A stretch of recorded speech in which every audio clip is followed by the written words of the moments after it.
Good morning. Mabilis ang basa nating libro guys. Magandang balita, Biblia. 16 December 2024. Nandito na tayo sa Aklat ng Gawa, chapter 16. Sumama si Timoteo kina Pablo at Silas. Pakisabayan ako ng basa ng pare-pareho tayo dito matuto sa salita ng Diyos at sa history na rin ni Jesus. Bilisan na natin at tayo'y kanina pa ako dito guys, pabalik-balik lang talaga. Hindi ko maintindihan kung bakit yung boses ko ngayon, nagluloko. Okay, chapter 16, verse 1. Basta bahala na rin kayo magbasa ha, sa Bible nyo. Ituloy-tuloy ko lang muna ito kahit hirap yung kahit hirap yung lalamunan ko magsalita.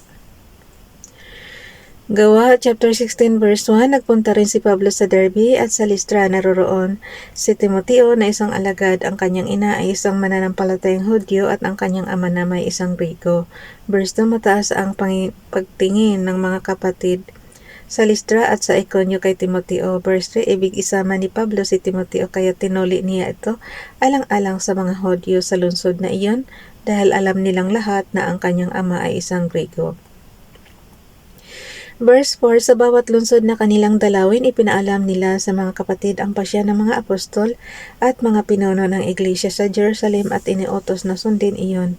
Verse 5, kaya tumibay sa pananampalataya ang kaanib ng bawat iglesia at araw-araw na daragdagan ang bilang ng mga alagad. Ang pangitain ni Pablo sa Troas. Gawa chapter 16 verse 6, sapagkat binawalan sila ng Espiritu Santo na mangaral sa lalawigan ng Asia. Naglakbay sina Pablo sa lupain ng Phrygia at Galatia. Verse 7.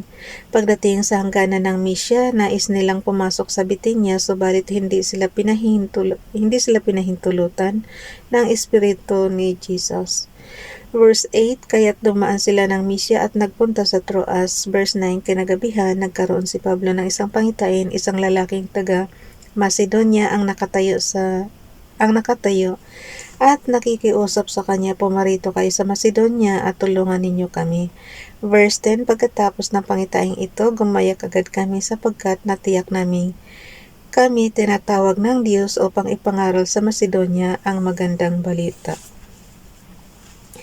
Guys, sa generation natin ngayon, anong pagkakaiba ng panaginip sa pangitain? Kasi ako madalas din ako managinip ng mga ganyan. Pero hindi ko alam. Kasi sa kanila, pangitain, so nakikita nila. Ang inaano ko rin, di ba pag nanaginip tayo, nakikita din natin, di ba? Kaya tinatanong ko kung anong pagkakaiba ng pangitain tsaka panaginip. Kasi katulad ko, nakikita ko sa di ba pag natutulog tayo, nakikita mo talaga yung mukha ng kapatid mo. Nakatingin lang sa'yo. Parang ganun. Yun. Kaya hindi ko alam kung anong pangitain ba yan o panaginip lang.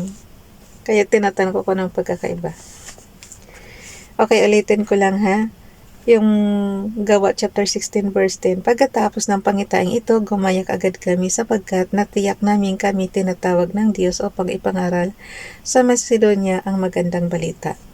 Sumampalataya si Lydia. Gawa chapter 16 verse 11. Mula sa Troas, tuloy-tuloy kaming naglayag papuntang Samotracia at kinabukasan sa Neapolis. Verse 12, mula naman Rooy, nagpunta kami sa Filipos na isang kolonyang Romano at pangunahing lungsod sa dakong iyon ng Macedonia.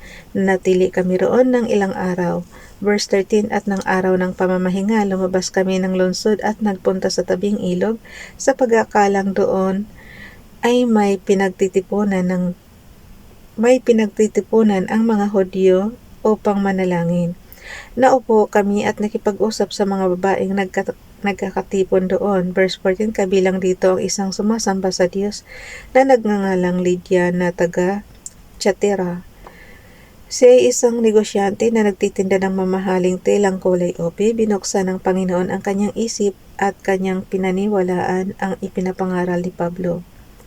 Verse 15, nagpabautismo siya at ang kanyang buong pamilya. Pagkatapos sinabi niya, kung itinuturing po ninyo akong tunay na lingkod ng Panginoon, doon na kayo tumuloy sa amin at tinanggap naman namin ang kanyang paanyaya.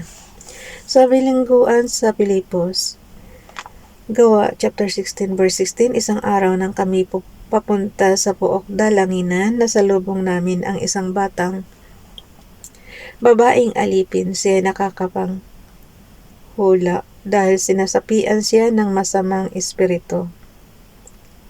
Malaki ang kinikita ng kanyang mga amo dahil sa kanyang panghuhula. Verse 17, sinundan-sundan niya kami ni na Pablo at sumisigaw ng ganito, ang mga taong ito'y lingkod ng kataas-taasang Diyos, ipinapahayag nila sa inyo kung paano kayo maliligtas. Verse 18, marami ng araw na ginagawa niya iyon kaya't nainis na si Pablo. Hinarap niya ang bata at sinabi sa espiritu, iniutos ko sa iyo sa pangalan ni Hesukristo, lumabas ka sa babaeng iyan, at noon di lumabas ang espiritu.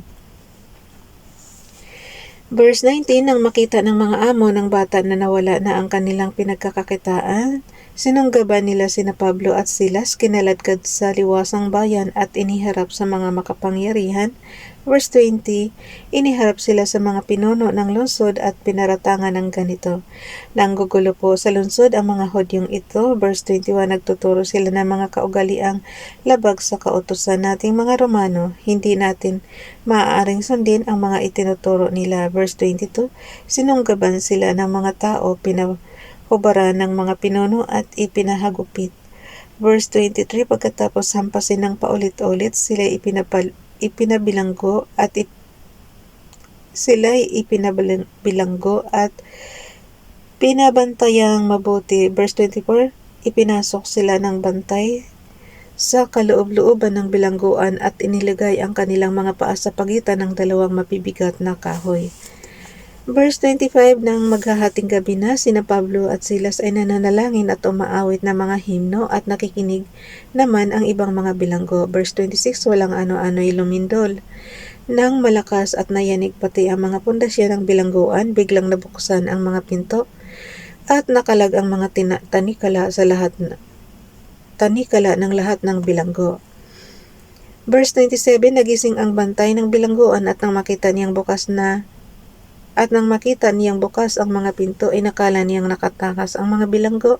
Dahil dito'y binunot niya ang kanyang tabak at magpapakamatay na sana. Verse 28, ngunit sumigaw si Pablo, huwag mong saktan ang iyong sarili, narito kaming lahat. Verse 29, humingi ng ilaw